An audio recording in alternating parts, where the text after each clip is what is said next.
Well, I have joining me now Hamilton Odunze. He joins from Boston, Massachusetts. He's an international affairs analyst. Has touched briefly on U.S. strikes in Syria targeting ISIS. Good to have you this weekend. How does this strike reflect the U.S. strategy on counterterrorism, and what implications does it have for future operations against ISIS and other groups? Well, the strike it reflects a counterterrorism strategy characterized by a commitment to the enduring defeat of ISIS. But the United States is working with local authorities to deny safe havens for terrorists. In 2024, the United States made it its goal to degrade and destroy ISIS permanently. So this recent strike is consistent with that goal. The strike was prompt and it should serve as a deterrent, but we must recognize that the operation is limited to specific ISIS areas and infrastructure. And it looks like the United States is in the fight for the long haul, and this is going to hurt ISIS significantly. So, Odunze, tell me, given Syria's statement, right, on fighting ISIS, how likely is increased cooperation between the U.S.-led coalition and Syrian government forces work? The likelihood is really high. In fact, the two nations are already engaged in formal and active cooperation. Formal alignment began in 2024 following the fall of Bashar al-Assad. The new Syrian government of Ahmad Sharar formally joined the US-led coalition against ISIS in November 2025 or this year. Both nations share a strong mutual interest in eliminating ISIS remnants to ensure stability in the region and prevent the group from regrouping or conducting attacks.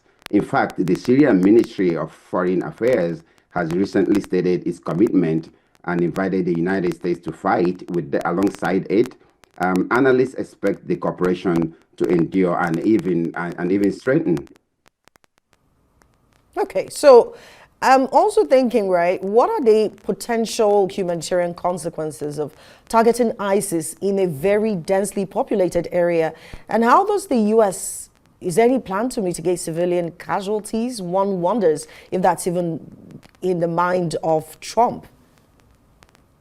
Yes, that's why they are doing targeted strikes on ISIS. Targeting ISIS in a densely populated civilian area has severe humanitarian consequences. For example, there will be mass displacement and widespread destruction of essential infrastructure.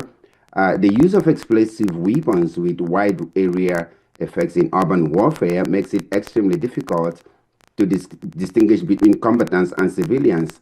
Inevitably, this is going to lead to suffering and potential loss of civilian lives. However, in the current attack, the United States is targeting ISIS areas, and so for the most part, analysts expect minimal humanitarian consequences. So targeted precision is what we're, dealing with here. But how does the operation impact the regional balance of power, particularly regarding Iran's influence in Syria?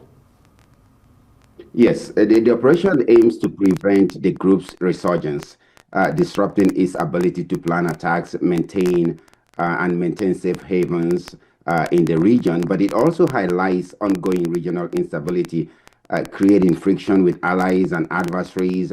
The United States is navigating through a very complex security landscape since the fall of Bashar al-Assad in 2024, because there has been a security vacuum, which is why ISIS is fighting to come back. It is a really complex regional balance. For example, the U.S. must try to balance the interests of its Kurdish allies, who have been partners with the United States for time. Now, with let's bring in Jordan here. With Jordan's involvement, right, what are the implications for regional security partnerships and potential normalization with Syria? Yes, ISIS significantly bolsters regional stability and counterterrorism efforts by providing essential. Jordan is significantly bolsters regional stability and counterterrorism efforts by providing essential strategic support and contributing military assets. Still, it also increases the direct vulnerability to retaliatory attacks. from extremist groups. Jordan is a leading member of the global coalition to defeat ISIS, which includes joint military training, intelligence sharing, and border security programs. Analysts say that Jordan's involvement in the US-led operation creates a more secure environment in the region than when they are not participating.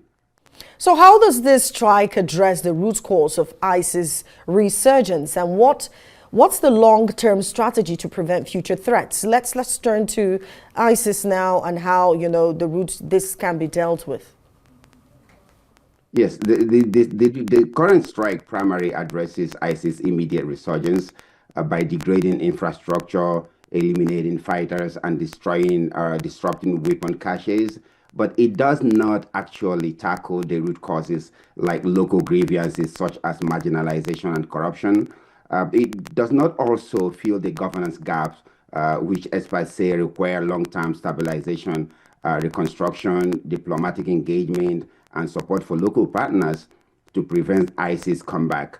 But the strike will surely address terrorism in the short run. For example, it will significantly degrade ISIS weapons and destroy ISIS hideouts. Now, given the U.S. stated goal of withdrawing troops, how does this operation align with plans to reduce military involvement in Syria? Well, the operation does not fundamentally alter the U.S. long-term strategy of reducing military involvement in Syria. The U.S. will continue to work with the new Syrian government. The core mission remains counter-terrorism, and as long as the partnership with the current Syrian government remains intact, the operation does not conflict with the plan to reduce military involvement in Syria. The United States has been engaged in army withdrawal since this 2025. Currently, it has diminished the troop levels to approximately 1,000, and it is consolidating from 8 bases where they're based in Syria. They used to have 8, but now they've drawn it down to 1 position in Syria.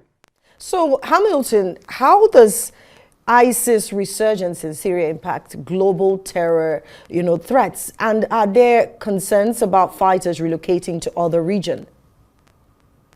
Yes, there is that concern, Olije. As ISIS resurgence in Syria boosts the global threats by providing a stronger base for planning attacks, fighters from prisons, and inspiring affiliates worldwide. The potential for fighters to relocate to other volatile regions such as Africa and Central Asia is really high.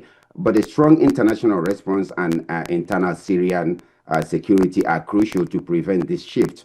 It is essential to recognize that a stronger ISIS in Syria can plan and launch much more sophisticated attacks in the West than a weakened ISIS. And let's not forget that ISIS operates as a franchise network, and a stronger core is much more dangerous to the world than a weaker core. So now that leads me to this. What implications suggest ISIS is exploiting gaps in Syria's governance, and how can these gaps be addressed? When I'm talking about gaps, is gaps in economic instability, there's also issues of regional footing and all of that. So how are they taking advantage of the governance in Syria? Well, intelligence assessments from the US and other nations, alongside with reports from the United Nations experts and research organizations, consistently suggest that ISIS is actively exploiting significant security gaps, political fragmentations, and power vacuums in Syria to regroup and launch attacks. The official US have stated to Congress that the Islamic State, which is ISIS, would try to exploit the instability in Syria, including the recent government transition to free detained fighters and revive operational capabilities. Analysts and intelligence officials point to the lack of coordination and a clear national counterterrorism strategy among the various agencies in Syria as one of the reasons why ISIS can regroup and carry out attacks like the recent one that killed two US service members and a civilian interpreter. And then before I just let you go very quickly, what role does Hezbollah, we can't talk about this without talking about Hezbollah. What role does Hezbollah play in Syria's, security landscape, and could it target U.S. interests? Yeah, that's a very good question. Well, the Hezbollah plays a very crucial role in Syria. We must remember that Hezbollah fighters helped Assad during the Syrian civil war, providing essential military, logistical training and advisory support to bolster the regime against opposition. It provides highly skilled, disciplined fighters who often outperform the Syrian regular forces. But outside of Syria, Hezbollah trains other Iran-aligned groups from Iraq and Afghanistan to other areas in the region. And yes, they can conduct operations against the U.S. troops currently stationed in Syria. This is not merely my assessment, but the Washington Institute for Near East Policy states the same. Thank you so much, Hamilton Odunze, for making our time to talk to us with regards to the issue with U.S. strike in Syria. He is an international affairs analyst, joined us from Boston.